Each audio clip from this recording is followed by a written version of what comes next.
Hello student, welcome back to डिफिसर classes. आज की क्लास में हम आपको क्लास 12th की अकाउंटेंसी का सैम्पल पेपर करवाएंगे। पिछली क्लास में हमने आपको इसके एमसीक्यू करा दिए थे, 6-7 क्वेश्चन करवा दिए थे, ठीक है ना। अगर आपने पहली वीडियो नहीं देखी तो आप पहले वीडियो को ज़रूर देखें, क्योंकि उसमें भी हमने क्या करवा रखे हैं, 1 से लेकर 6 तक के क्वेश्चंस को करवा रखा है, ठीक है ना।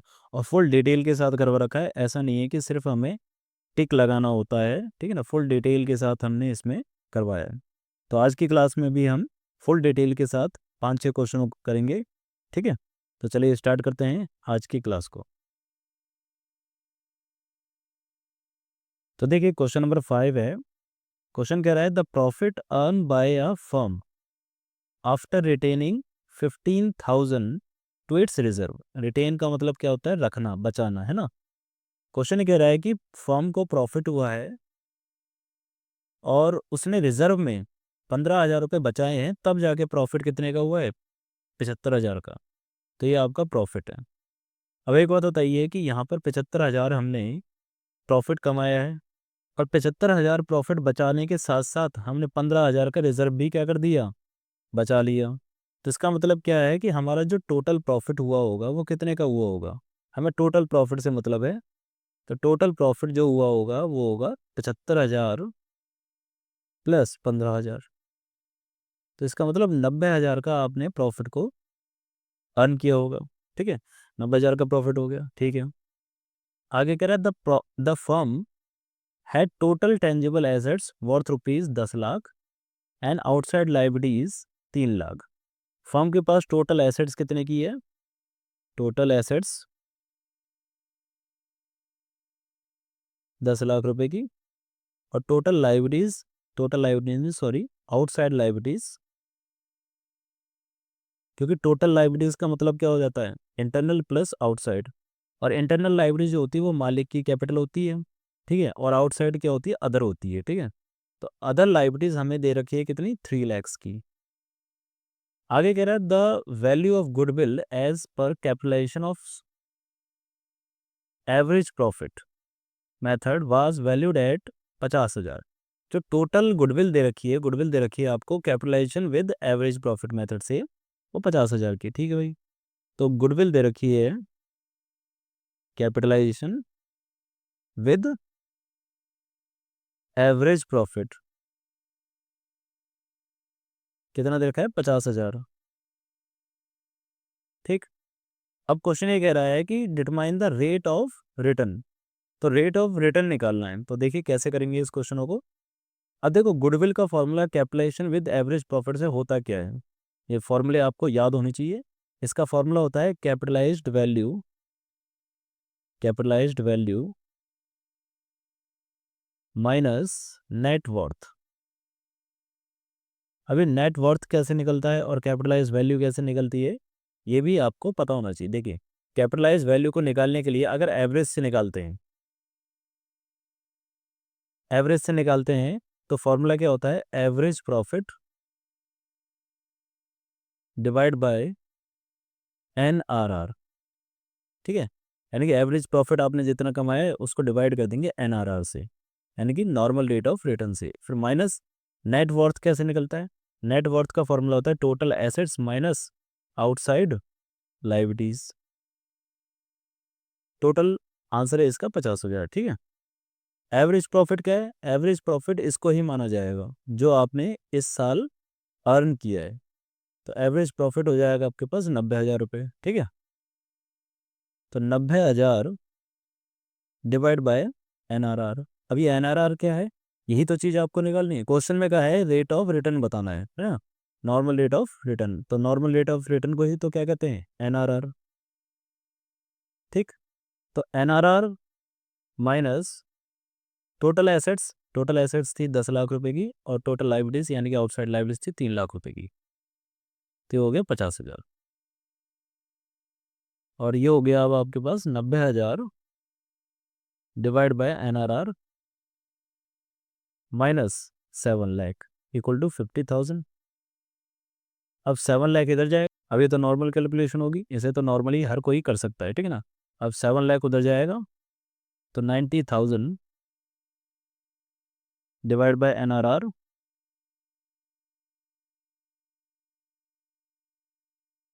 इक्वल टू, ये हो जाएगा 750, 7,50,000।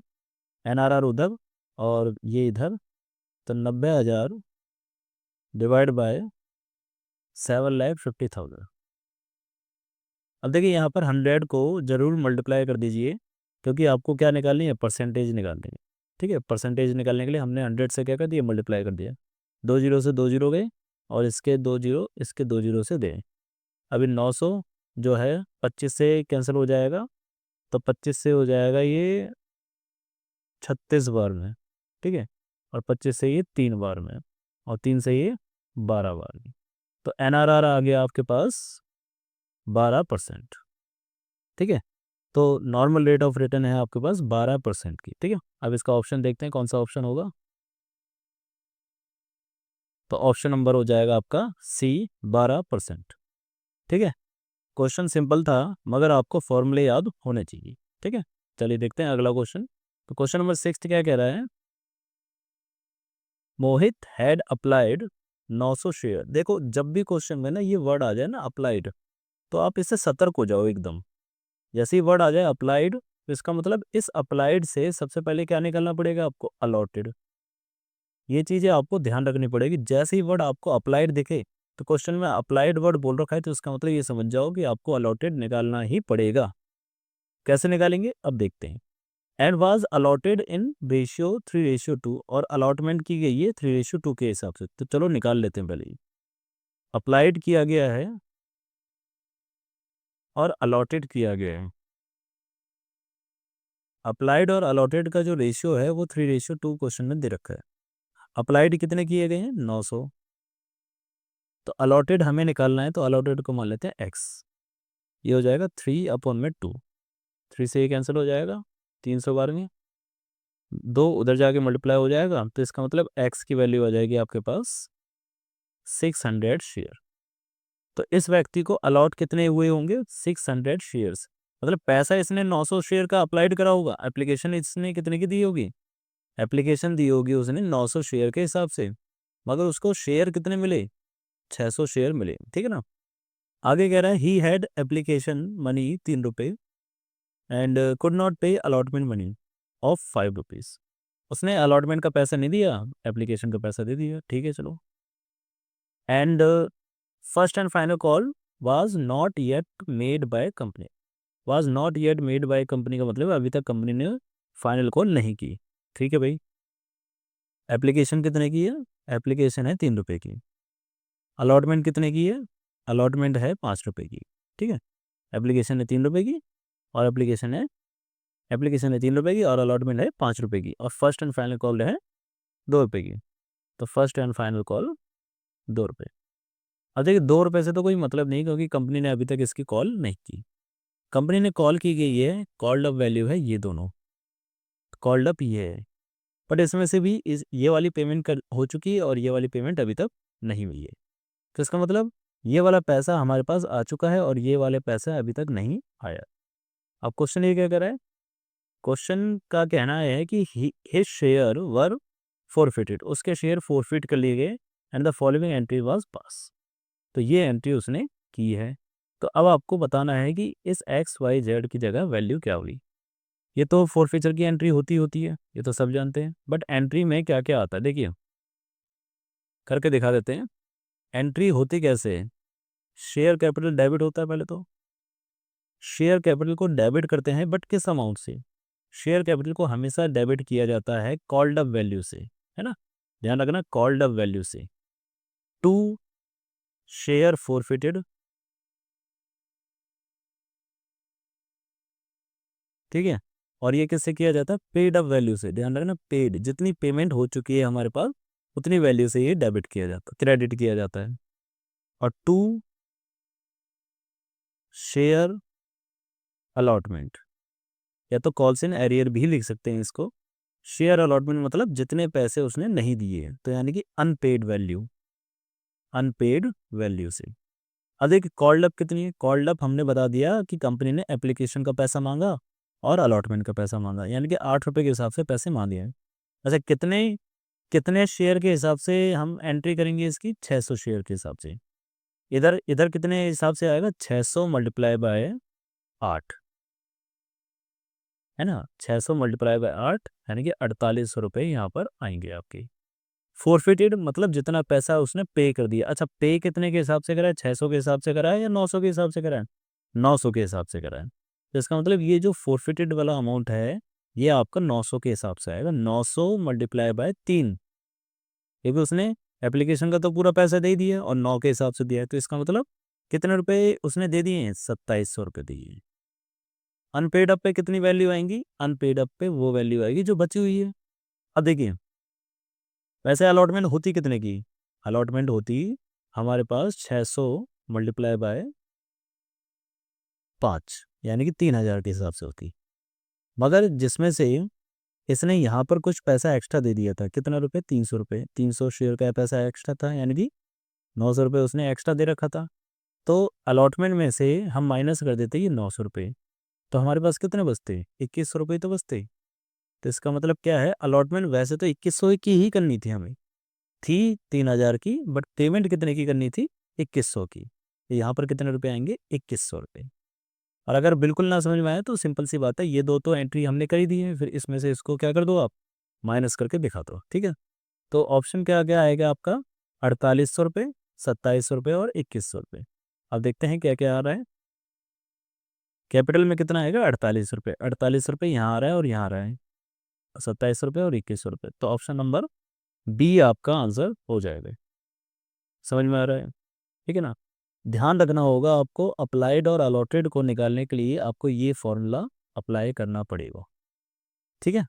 तो ध्यान रखना इस फॉर्मूले को, अप्लाइड अपॉन में अलॉटेड। ठीक, अगला क्वेश्चन करते हैं। अब देखिए अगला क्वेश्चन है इसका और पार्ट, क्वेश्चन नंबर 6 का और पार्ट है, ठीक है। तो देखते हैं क्वेश्चन क्या कह रहा है। क्वेश्चन कह रहा है a company forfeited 6000 share of 10 rupees each on which only application money 3 rupees has been paid and 4000 of these share were reissue। तो क्वेश्चन ये कह रहा है कि आपने 6000 शेयर तो क्या करें? फोरफिटेड करें, बट रीइशू कितने कर दिए आपने? रीइशू करे हैं 4000, ठीक है भाई। आगे कह रहा है 12 रुपये के हिसाब से करें और fully paid up. Fully paid up जब भी वर्ड बोल दे तो इसका मतलब एज्यूम कर लेना है कि फेस वैल्यू के बराबर ये फुल्ली पेड अप है, यानी कि 10 रुपये क्या शेयर माना जाएगा और 12 रुपये में आपने उसे रीइशू कर दिया। तो आपने प्रीमियम कितने का ले लिया?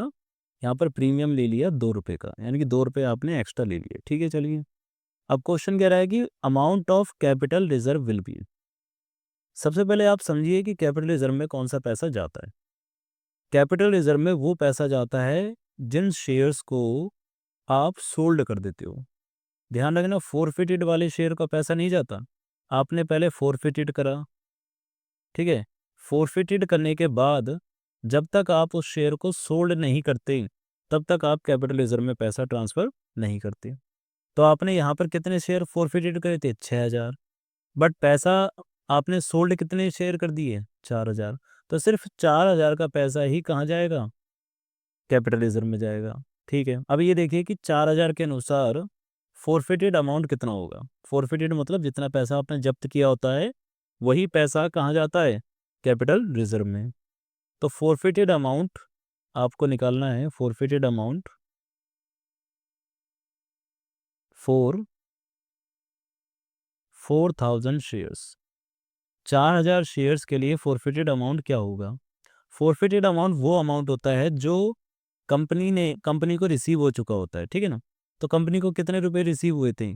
तो कंपनी क्वेश्चन ये कह रहा था company forfeited 6000 share of 10 rupees each only which application money 3 rupees has been paid, जिसमें सिर्फ 3 रुपये उसे मिले थे। तो इसका मतलब 4000 शेयर्स पर भी 3 रुपये से मल्टीप्लाई कर 12,000 शेयर उसे एप्लीकेशन पे मिले होंगे, 12,000 रुपये एप्लीकेशन पे मिले होंगे। तो इसका मतलब उसने फोरफिटेड कितना करा होगा? 12,000। अब इस 12,000 में से कुछ पैसा कहाँ ट्रांसफर हो जाएगा? कैपिटल रिजर्व में। बट ये देखना पड़ेगा कि रीइशू, कहीं रीइशू में आपने कोई डिस्काउंट तो नहीं दिया?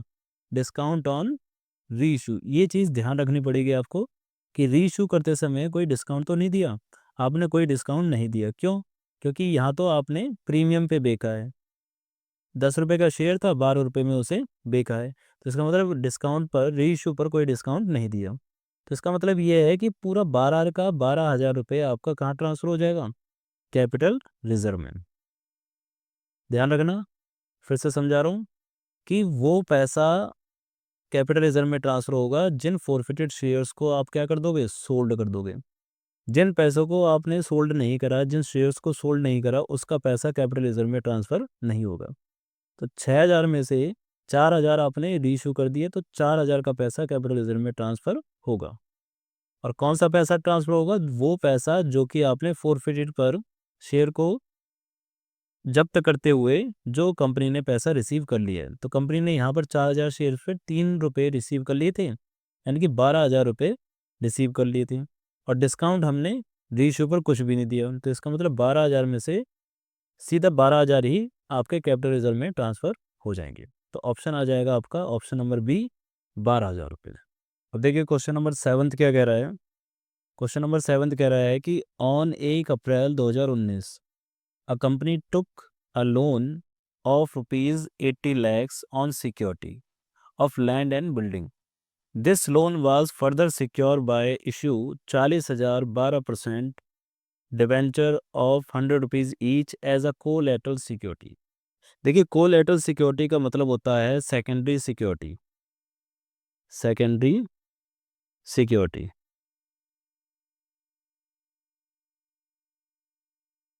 अब इसमें होता क्या है, इसमें ये होता है कि कंपनी ने एक लोन लिया था और उस पर सिक्योरिटी क्या दी है, लैंड एंड बिल्डिंग की। बट कंपनी ने और फर्दर सिक्योरिटी दी है 40,000 के डिबेंचर्स की। होता क्या है, बैंक क्या करता है, दो सिक्योरिटी लेता है। बैंक से हमने लोन लिया, ठीक है, लोन लिया है 80,000 का, 80 लाख का। अब बैंक ने कहा कि एक सिक्योरिटी दो। हमने फर्स्ट प्राइमरी सिक्योरिटी क्या दी है, प्राइमरी सिक्योरिटी है हमारे पास लैंड एंड बिल्डिंग, और सेकेंडरी सिक्योरिटी क्या है हमारे पास, सेकेंडरी सिक्योरिटी है 12% डिबेंचर। ये हमारी सेकेंड सिक्योरिटी है। अब होता क्या है कि अगर इस लोन का पेमेंट जो है इस लैंड एंड बिल्डिंग से नहीं होता, देन फिर बैंक क्या करता है, हमारे डिबेंचर्स को सोल्ड करता है। बट उससे पहले वो सबसे पहले किसको सोल्ड करेगा, लैंड एंड बिल्डिंग को सोल्ड करेगा। ठीक है, तो आगे कह रहा है question, on 31 March 2024 the company default on repayment, company ने पेमेंट नहीं दी, ठीक है भाई, of the principal amount of this loan consequently on 1 April 2024 the land and building were taken over and sold by bank 70 lakh. अब देखिए bank ने क्या कर दिया, बैंक ने हमारी लैंड एंड बिल्डिंग को 70 लाख का बेच दिया, बट लोन कितने का था, 80 लाख का। तो अभी भी 10 लाख की पेमेंट रह गई है। आगे कह रहा है for the balance amount debenture were sold in market on 1 मई 2024। तो कंपनी ने बाकी बैलेंस को लेने के लिए डिबेंचर्स को बेच दिया, और कब बेचा, 1 मई को, 1 मई 2024 को बेच दिया। और क्वेश्चन ये कह रहा है from which date would the interest on debenture become payable by the company, company को कितने दिन तक का डिबेंचर पर इंटरेस्ट देना पड़ेगा। तो देखिए सीधी सीधी बात यह है कि कंपनी जब उसे सोल्ड करती है ना, सोल्ड की डेट तक कंपनी को उस पर क्या देना पड़ेगा, डिबेंचर देना पड़ता है। तो यहाँ पर सोल्ड करा है 1 मई को, तो 1 मई तक उसे क्या देना पड़ेगा, डिबेंचर पर इंटरेस्ट देना पड़ेगा। ठीक है ना, तो यहाँ पर ऑप्शन आपका हो जाएगा डी, 1 मई 2024। तो भाई 1 अप्रैल तक, 1 मई तक ही आपको क्या देना पड़ेगा, उस पर ब्याज देना पड़ेगा। ठीक है, अब देखिए क्वेश्चन नंबर 8 क्या कह रहा है। क्वेश्चन नंबर 8 ये कह रहा है Rama a partner took over machinery 50,000। Rama एक पार्टनर है, वो कंपनी से क्या लेके जा रहा है, मशीन लेके जा रहा है। तो जब रामा मशीन लेके जाएगा तो वो व्यक्ति कौन बन जाएगा हमारे लिए, डेटर। ठीक है, रामा क्या बन जाएगा, डेटर। क्यों, क्योंकि वो मशीन लेके जा रहा है कितने की, 50,000 की मशीन को वो लेके जा रहा है, क्योंकि अब कंपनी को वो क्या देगा, पैसे देगा, है ना। तो रामा कौन बन गया हमारे लिए, डेटर।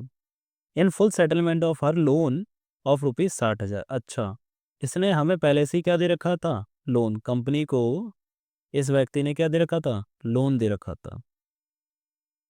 तो लोन दे रखा था तो तो कंपनी के लिए पहले से कौन था, क्रेडिटर था।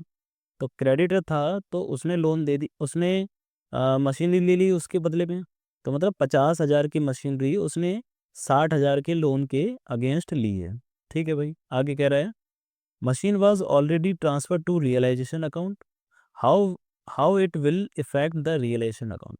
और मशीनरी को हमने ऑलरेडी किस में ट्रांसफर कर दिया था, रियलाइजेशन अकाउंट। अब देखिए रियलाइजेशन अकाउंट होता क्या है। रियलाइजेशन अकाउंट, ये अकाउंट तब बनता है जब आप डिसॉल्यूशन करते हो, डिसॉल्यूशन ऑफ पार्टनरशिप फर्म। जब डिसॉल्यूशन होता है तो उस टाइम हम रियलाइजेशन अकाउंट को बनाते हैं। इसमें होता क्या है, जितनी भी एसेट्स होती हैं वो इस तरफ लिख दी जाती हैं, और जितनी भी लाइबिलिटीज होती हैं उनको इस तरफ लिख दी जाती है। और एसेट्स की जो पेमेंट होती है वो इस तरफ आती है, पेमेंट ऑफ एसेट्स। और जो लाइबिलिटीज की पेमेंट होती है वो इस तरफ आती है। ठीक है, इस तरीके से होता है। अब क्वेश्चन ये कह रहा है कि हमने क्या कर दिया था, मशीनरी अकाउंट को रियलाइजेशन में ट्रांसफर कर दिया था। तो आपने अगर रियलाइजेशन में इसको ट्रांसफर कर दिया होगा तो कितने का करा होगा, 50,000 का। ठीक, पर जब वो राम लेके जा रहा है तो राम कितने कितने के बदले लेके जा रहा है, 60,000 के बदले लेके जा रहा है। तो इसका मतलब ये है, हम जनरल एंट्री क्या करेंगे, देखिए राम को हम क्या करेंगे, डेबिट करेंगे। रामा को, रामाज कैपिटल अकाउंट डेबिट करेंगे। कितने से, जितने से वो लेके जा रहा है, 60,000 से। क्या इसमें जो 50,000 से लेके जा रहा है तो 50,000 की मशीन थी तो 50,000 नहीं लिखेंगे, नहीं। हमें रियलाइजेशन अकाउंट में बस उतना लिखना होता है जितना जितनी पेमेंट हमें मिलेगी। तो हमें मिलेगी कितनी या हमें देनी कितनी है, 60,000, तो 60,000 लिखनी है। और टू क्या लिखेंगे, टू। अब देखो एसेट्स की वैल्यू क्या हो रही है, कम हो रही है, पे हो रही है ना, तो रियलाइजेशन क्या हो जाएगा, क्रेडिट हो जाएगा। तो रियलाइजेशन को क्या कर देंगे, क्रेडिट। तो एंट्री हो जाएगी Rama's capital account debit to realisation. Realisation credit इसलिए हुआ क्योंकि जब भी एसेट्स बिकती है तो रियलाइजेशन के क्रेडिट साइड में जाती है। और रामा डेबिट इसलिए हुआ क्योंकि रामा को अब हम पेमेंट करेंगे। वैसे तो उसने लोन दे रखा था तो लोन को ख़त्म करने के लिए उसको डेबिट करेंगे, ठीक है ना। तो एंट्री होगी Rama's capital account debit to realisation. अब ये देखते हैं कि क्वेश्चन ऑप्शन कैसे कैसे हैं हमारे पास। ऑप्शन पहला था realisation account will be credited by 60,000, ठीक है ये भी। अब realisation account will be credited by 10,000, ये गलत है। Realisation account will be credited by 50,000, ये गलत है। और नो इफेक्ट ऑन रियलाइजेशन, ये भी गलत है। तो इसका मतलब क्या है, ऑप्शन क्या है आपका, ए, कि realisation account will be credited by 60,000।